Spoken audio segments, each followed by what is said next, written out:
그야말로 외교의 시절이 이제 시대가 다시 오는 것 같습니다. 지난달에는 한미 정상회담 있었죠. 그리고 이제 조만간에 중국의 전승절 있고 이후 이제 북중러 3국 지도자들도 만난다는 얘기도 이제 솔솔 나오고 있습니다. 관련해서 우리 한번 얘기 들어보죠. 미중 관계 전문가 한국국방연구원 이강규 박사 자리에 있습니다. 박사님 안녕하십니까? 네, 안녕하세요. 예, 우선 좀 한미 정상회담 뭐 지난주 얘기긴 한데 너무 오래된 얘기인 것 같아서 이거 진짜 살짝 한번 좀 그 점검하고는 가죠. 어때요, 저 박사님? 이거 한미 정상회담 굳이 점수를 매긴다면 저 점수 매기는 거 좋아해서 10점 만점에 몇 점? 제가 좀 점수에 항상 후한 편이라 한 90점대로. 아, 그래요. 예, 좀 지금 대학에서도 강사 저기 그 강의하시잖아요. 네. 학생들이 좋아할 것 같아요. 아니 뭐 그건 예. 규정이 있어서. 아, 네. 그 이렇게 이 포션이 엄격한 있으니까. 규정이 있습니다. 그래요. 아니 왜 그렇게 후한 점수 주신 거예요? 보면은 이제 첫 번째 정상회담 굉장히 우려를 많이 했었는데 일단 정상회담의 그 구성을 잘했던 것 같아요. 한일 정상회담을 하고 먼저? 그다음에 한미 정상회담으로 넘어가서 예. 우리가 할 수 있는 어떠한 노력과 메시지는 충분히 전달을 잘했다라고 볼 수 있을 것 같아서 좀 후한 점수를 줬습니다. 그러니까 한일 정상회담을 왜 먼저 한 게 좋은 거야라고 지금 청취자분들이 궁금해하실 분들 계실 거예요. 네네. 아무래도 이제 미국은 우리나라와 일본이 잘 지내는 걸 원하는데 그런 거를 보여주기 위해서 한일 정상회담을 먼저 한 게 좋았다. 그렇게 해석하면 될까요? 네, 맞습니다. 저희 그 고위 당국자들도 인정했듯이 미국이 지금 신정부 이재명 정부에 대한 약간의 의구심이나 뭐 이런 것들이 조금 있어요. 그러니까 중국에 경도된 게 아니냐? 네네, 그것도 있고 이제 한일 협력이 어떻게 될 것이냐, 일단 예. 불안감도 있고 그런데 그런 모든 것들을 이제 좀 해소시켜주는 네.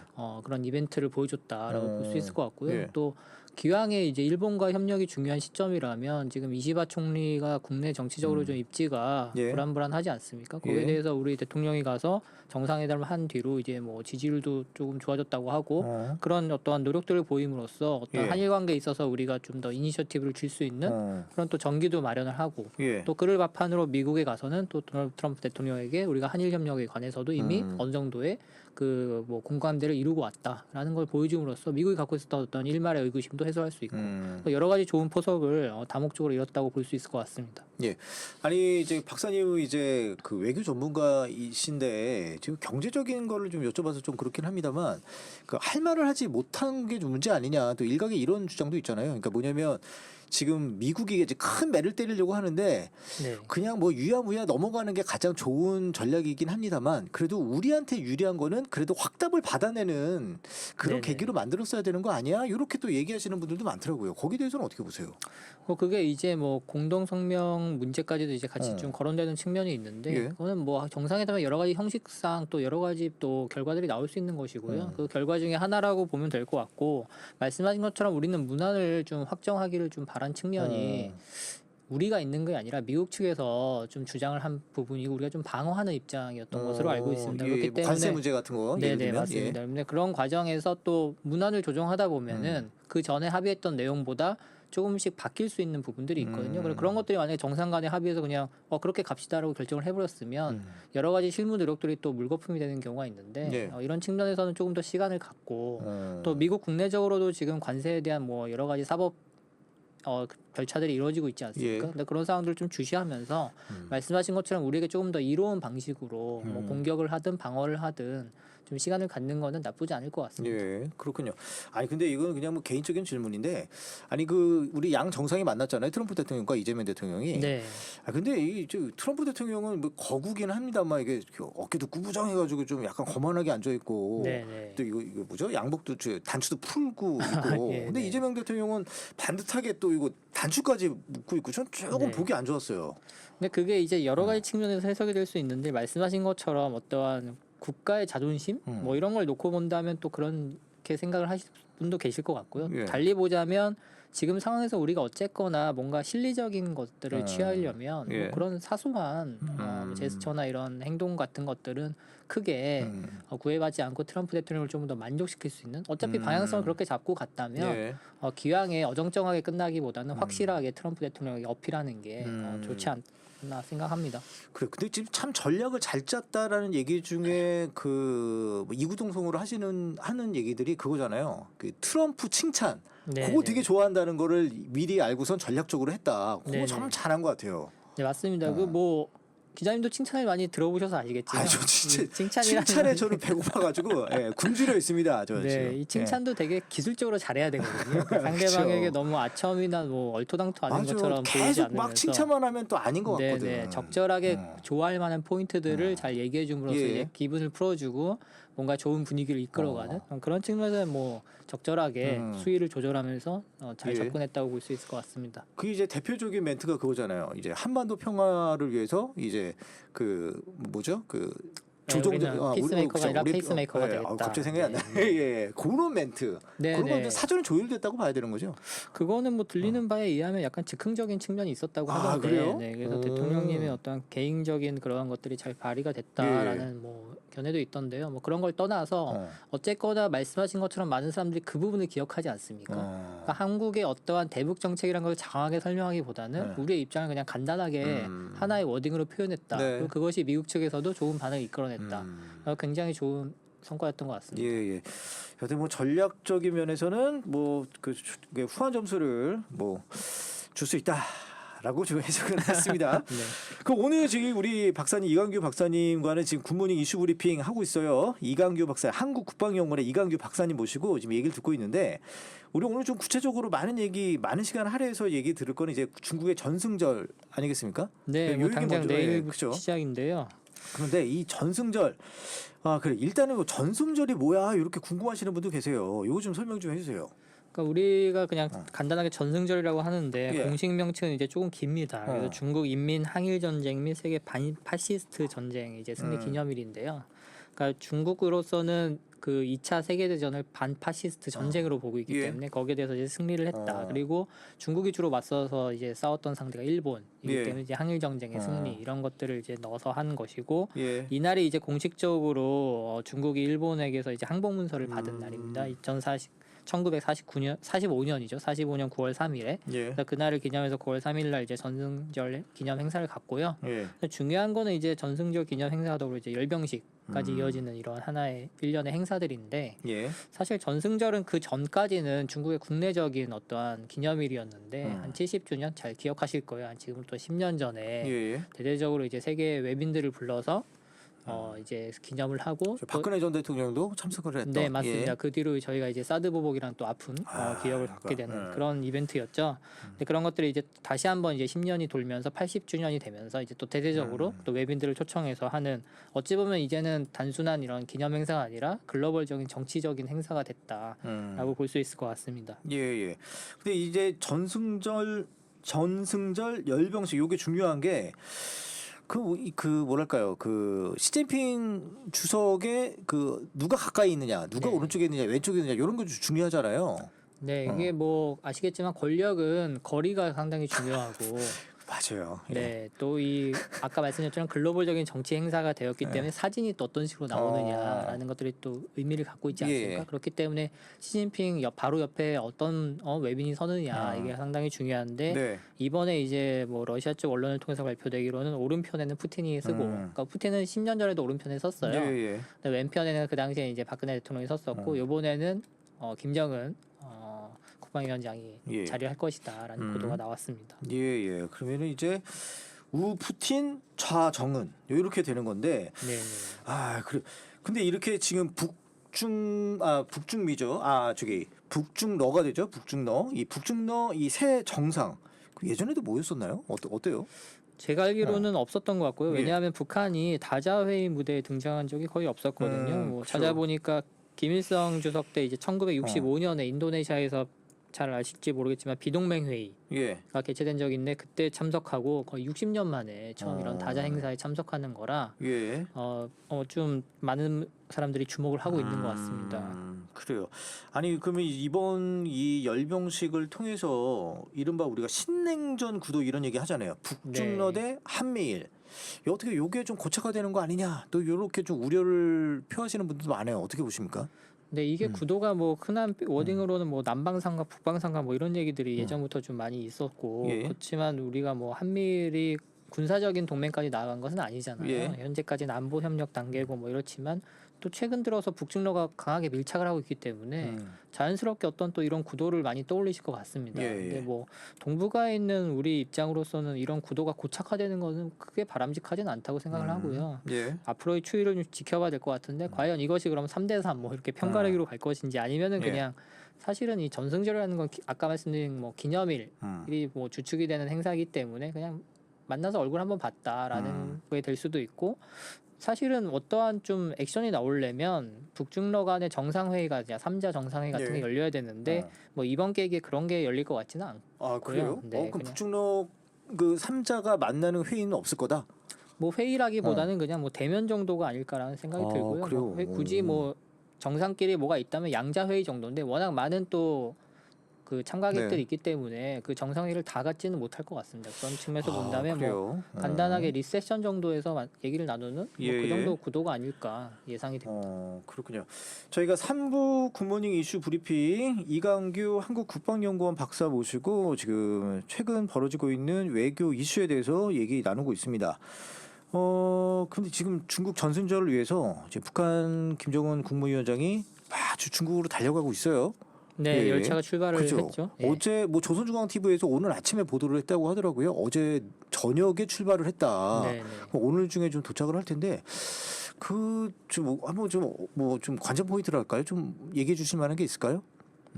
뭐 일단은 중국에서 어떠한 의전을 가지고 환영을 아, 하느냐를 그래요. 좀 의전. 지켜봐야 될 것 같고요. 그럼 왜냐하면 어떤 게 바로미터가 될 수 있을까요? 뭐 지난번과 일단 비교를 해봐야겠죠. 이제 김정은 위원장이 아마 중국을 찾는 게 한 6년 만인가, 예. 7년 만이기 때문에 그 전에 왔을 때와의 그 상황 아마 비슷할 거라고 생각은 좀 듭니다만 예. 조금 다른 거는 그때는 이제 정상회담을 위해서 왔던 것이고 예. 이번에는 이제 행사에 참석하러 온 것이기 때문에 의전상에 당연히 차이는 있을 수밖에 없어요. 근데 그럼에도 불구하고 중국이 어느 정도의 성의를 보이느냐가 예. 좀 관전 포인트가 될 것 같고요. 또 김정은 위원장은 열차로 이동을 하지 않습니까? 예. 비행기가 아니라 열차를 이동하는데 그러다 보니까 이제 더더욱 보안에 신경을 많이 써서 아마 도착을 하더라도 노출이 안 될 가능성이 높은데 만약에 막 조금이라도 뭐 기자분들이나 어떻게 뭐 취재가 가능하다거나 접근이 가능하다면 예. 그럼 열차에서 내릴 때 수행 인원이 어떤 식의 구성이 예, 예. 되었느냐를 보면 또 북한의 여러 가지 권력 구도 같은 거를 평가할 수 있거든요. 뭐 그런 측면 예. 을 좀 주시해서 봐야 될 것 같습니다. 그래요.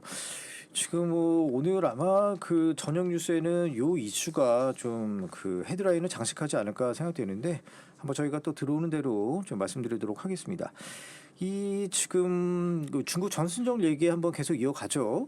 네. 아무래도 전승절 기념식 빼놓을 수 없는 게 이 최신 무기들의 어떤 쇼케이스장 이렇게 보면 되잖아요. 네 맞습니다. 예. 네, 뭐 말씀하신 것처럼 이제 전승절에 딸려 있는 열병식에서 이제 그런 것들이 이제 군사 퍼레이드가 벌어지기 예. 때문에 거기서 이제 최신 무기들이 공개가 되는데, 그러니까 이러한 사회주의 국가들에서 열병식을 통해서 여러 가지 좀 메시지를 내는 경우들이 있는 것 예. 같아요. 그냥 단순하게 뭐 무기를 과시한다기보다는 뭐 자국민을 대해서는 우리가 이 정도의 이제 발전을 이뤘다라는 것들을 좀 보여줄 수 있는 것이고.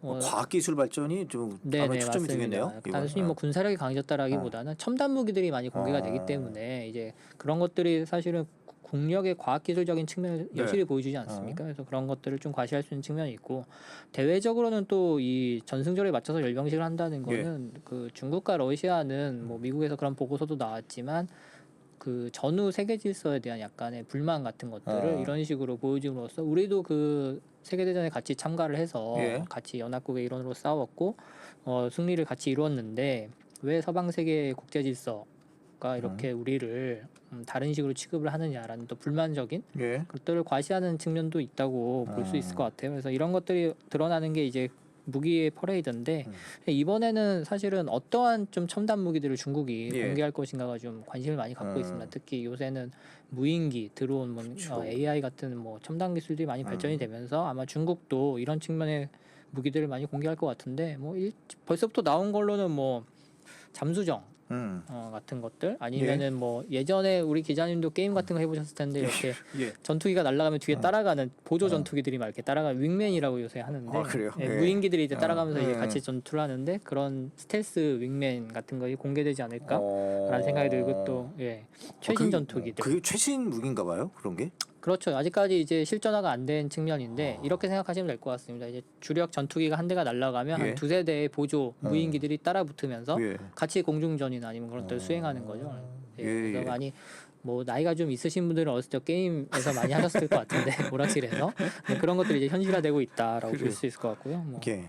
또 뭐 미국 같은 국가가 주목하기로는 핵무기의 발전, 또 ICBM 뭐 초음속 미사일이 어느 정도일까, 뭐 이런 것들이 좀 관건이 될 것 같습니다. 네. 아니 근데 이제 북한의 열병식 같은 거 보면 이제 네네. 그 방금 말씀하신 핵무기 뭐 네. 그런 걸 많이 보여주잖아요. 근데 네. 중국도 뭐 더 이상 만들 게 있어요? 중국? 중국은 이제 뭐 무기 체계 자체는 잘 갖춰져 있는데 아까 말씀드린 것처럼 이제 발전 정도를 보여주는데 지금 각국이 앞다퉈서 무인화 또는 뭐 첨단 무기화 이런 쪽으로 나아가는 추세에서 예. 중국이 어느 정도의 기술력을 갖고 있다, 우리가 어느 정도까지 실전 배치가 가능하다는 것들을 보여주면 뭐 예. 여러 가지 지금 대만과 관련된 부분 어. 아니면은 뭐 남중국해와 관련된 부분 예. 뭐 이런 부분에 있어서 중국이 지향하는 바를 좀 무기를 통해서도 알 수 있을 것 같습니다. 예. 아니 그러면 중국이 이렇게 그 열병식을 통해서 이번 행사를 통해서 뭔가 좀 추구하려는 게 좀 있을 것 같긴 해요. 예? 뭐가 네, 있을까요? 뭐 이건 80주년에 그 직전에 또 상하이 협력 기구가 텐진에서 열리지 않았습니까? 예. 그러면서 이제 중국 우호적인 세력들을 모아서 여러 가지 상하이 협력 기구 정상회의를 하고 또 거기서 또 시진핑 주석이 내세웠던 것 중에 하나가 글로벌 거버넌스 이니셔티브라고 해서 예. 이전에 시진핑이 집권한 뒤로 세 가지 그 이니셔티브를 발표한 적이 있는데 예. 첫 번째가 이제 글로벌 발전, 두 번째가 이제 글로벌 문명, 뭐 글로벌 안보 뭐 이런 예. 식으로 이제 발표를 했었거든요. 그래서 이제 그런 것들을 좀 뭉뚱그려서 국제 질서 관련된 거버넌스 이니셔티브까지 발표를 하면서 예. 주장한 거는 미국의 주도의 국제 질서가 중국을 자꾸 핍박하고 압박한다. 예. 그러니까 우리는 부당하게 이걸 당하고 있고 아까 말씀드린 것처럼 전승절을 통해서 보여주고 싶은 건 우리도 같이 싸웠던 그 멤버였는데 예. 왜 우리에게만 이렇게 대우를 하느냐라는 메시지를 연결해서 이제 전승절에서 네. 같이 한번 보여줄 것 같습니다. 아니 뭐 그 일각에서는 뭐 역 닉슨 전략이 뭐 실패한 거를 보여주는 거 아니냐 뭐 네네. 이런 의도로 갖고 있다. 그 역 닉슨 전략이 뭐예요? 네, 그 아시는 것처럼 1970년대 닉슨 미 행정부 시기에 키신저 당시 안보 보좌관이죠. 예. 네, 같이 접근했던 방식이 북한이 아니라 중국과 러시아가 다시 미국이 왔을 때는 공산주의 국가로 한 편인 줄 알았는데 간극이 있을 것 같다. 예. 그렇다면 우리가 이 간극을 파고들어서 러시아, 그러니까 당시 구소련의 힘을 약화시켜야겠다라고 해서 중국과 소련을 띄워놓는 예.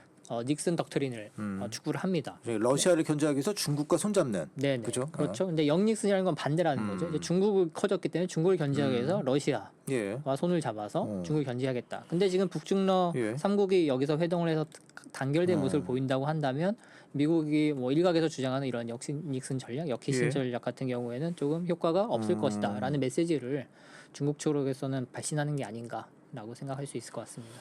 근데 많은 분들이 좀 기억하시겠지만 우크라이나 전 때 보면 네. 중국은 사실 뭐 러시아나 북한은 뭐 저 북한 같은 경우는 그 저기 용병도 주고 막 이러면서 네. 막 적극적으로 도왔잖아요. 네. 이에 반해서 중국은 살짝 이렇게 발 빼는 듯한 모습 보이면서 요거 이 삼각 동맹이 약간 흔들리는 거 아니야 이런 생각 들었는데 그럼 그거는 이제 좀 뭔가 만회하려는 그런 제스처로 좀 보여지네요.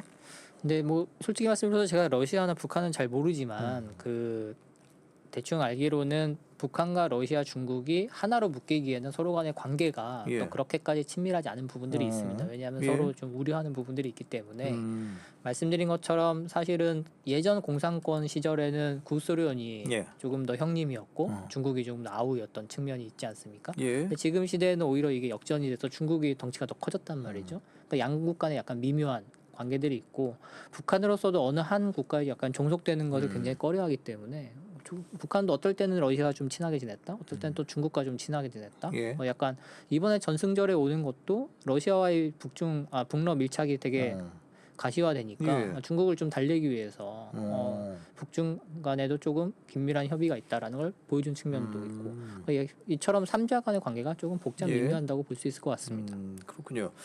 아니 지금 우리나라에서는 지금 우원식 국회의장이 이끄는 대표단이 참석하게 됩니다. 네. 어떻게 적절한 그 대표단이라고 보세요? 네, 저는 우원식 국회의장님이 가시는 게 그 전에 이제 결정이 나기 전부터 조금 가장 바람직한 카드라고 생각을 많이 했었고요. 예. 왜냐하면 아시는 것처럼 의전 서열에서도 우리나라에서 상당히 높은 국회의장이고 네. 또 하나는 우리나라가 민주국가이기 때문에 예. 행정부의 수반 또는 국가원수가 가는 것과 또 의회를 대표하는 국회의장이 가는 것에 대해서 미국 쪽에서도 뭐 크게 네. 그걸 기분 나빠하지 않을 것 같다는 생각을 좀 했었거든요. 예. 그렇기 때문에 뭐 그리고 또 그 전에 우원식 국회의장이 방중을 해서 시진핑과 회담을 한 적도 있고 뭐 이렇기 때문에 되게 굉장히 좋은 인선이라고 네. 생각을 합니다. 어. 다만 이번에 약간 우려스러운 거는 김정은 위원장이 참석을 하게 되면서 예. 그럼 과연 우원식 국회의장에 대해서 중국이 어떤 식의 응대를 해줄 것인가, 접대를 해줄 것인가. 사실 저희 특사단은 시진핑을 못 만나고 갔잖아요. 예. 네, 그런 것처럼 이번엔 국회의장이 갔는데 어떤 식의 의전을 보여줄지 그 부분이 조금 우려스럽긴 합니다. 그러니까 정상이 아니니까 막루에 오르더라도 이 층이 다르겠네요. 네, 맞습니다. 그죠? 일단 기본적으로 다른 국가의 정상들이 꽤 참여를 하기 그죠. 때문에 뭐 그거는 뭐 상관이 없다고 하더라도 시진핑과의 조우했을 때 그러니까 어떤 식의 이제 반응들 또 약간 뭐 우호적인 제스처가 예. 있을 수도 있고 조금 뭐 냉담한 제스처가 있지 않겠습니까? 지금 가뜩이나 이제 한미 정상회담을 통해서 중국 측에 약간 실망한 측면이 있을 예. 거기 때문에 그런 부분들을 어떤 식으로 표출하는지를 한번 지켜봐야 될 것 같습니다. 아니 그 우원식 국회의장이 예전 그 2018년 때 그 남북 정상회담 판문점에서 열렸을 때 그때 네네. 김정은 위원장을 만났더라고요. 네, 그럼 이참에 맞습니다. 그 살짝 이게 뭐 정상들 좀 어깨를 좀 비집고 가가지고 인사하고 이런 모습은 좀 너무 그 어떤 외교적 결례인가요? 어떻게 보세요? 외교적 결례까지는 아닐 거고요. 아까 말씀드린 것처럼 뭐 기념식이 있고 그다음에 또 여러 가지의 뭐 연찬회 뭐 이런 것들이 있기 때문에 그런 예. 계기에 자연스럽게 이제 접근을 하거나 얘기를 나누는 거는 가능할 것 같은데 그럼 북한 측에서 그런 국회의장의 접근 같은 거를 방지하지 않을 것이냐, 막지 않을 것이냐, 뭐 이런 부분이 좀 지켜봐야 될 것 같습니다. 아니 그리고 또 최근에 또 김여정 부부장이 또 성명을 냈습니다. 한국은 외교 상대가 될 수 없다 이렇게 또 선을 그었고 네. 또 북한 매체도 이재명 대통령이 얘기했던 3단계 비핵화 해법 이것도 네. 비판하면서 대화 가능성을 완전히 또 차단한 거. 이것도 좀 많이 좀 걸리네요 마음이. 뭐 다시 한번 말씀드리지만 제가 북한 전문가는 아니지만 예. 그 만약에 우리 정부가 어쨌든 대북 정책을 이제 정립을 했다면 예. 김여정 담화를 통해서 조금 긍정적인 부분을 캐치하는 게 중요할 것 같아요. 예, 말씀한 예. 것처럼 외교 상대는 아니다 그러면 그럼 경제 협력 상대는 되는 건가? 이렇게 접근할 수도 있는 거고 예, 예. 여러 가지 노력을 하겠다라고 하면은 뭐 그 방식은 여러 가지가 있을 수 네. 있다고 생각합니다. 아니 끝으로 이거 하나만 더 여쭤볼게요. 시간이 다 되고 있는데 네. 이제 중국 전승절 이후 정세가 참 궁금해집니다. 아무래도 네. 이제 10월에 경주에서 있을 이제 에이펙 정상회담일 텐데 거기서 좀 어떤 관전 포인트 이것도 한번 좀 설명을 해주세요. 네, 근데 에이펙 정상회담을 가기 전에 아마 유엔 총회가 먼저 있을 것 같고요. 그럴까요? 네, 거기서도 이제 어떠한 메시지들이 나오냐가 예. 중요할 것 같고 또 에이펙이 우리가 주도하기 때문에 누누이 말씀드리지만 굉장히 중요한 행사가 될 것 같습니다. 특히 이러한 또 어려운 시점에서는 한국이 어떤 모습을 보이는지가 굉장히 중요할 것 같은데 한일 정상회담, 한미 정상회담을 통해서 우리가 보였던 어떤 정부의 기본적인 기조 네. 그리고 전승절 참가를 통해서 또 중국에 대한 메시지 같은 것들을 모두가 종합해서 이제 보여주는 것이 에이펙이 될 것 같다라는 예. 생각이 들고요. 그럼 거기에 이제 상대 국가들이 어떤 식으로 우리에게 호응을 해줄 것인가를 잘 조율하는 게 우리 대한민국이 지금 직면한 외교력의 과제인 것 같습니다. 그래서 예.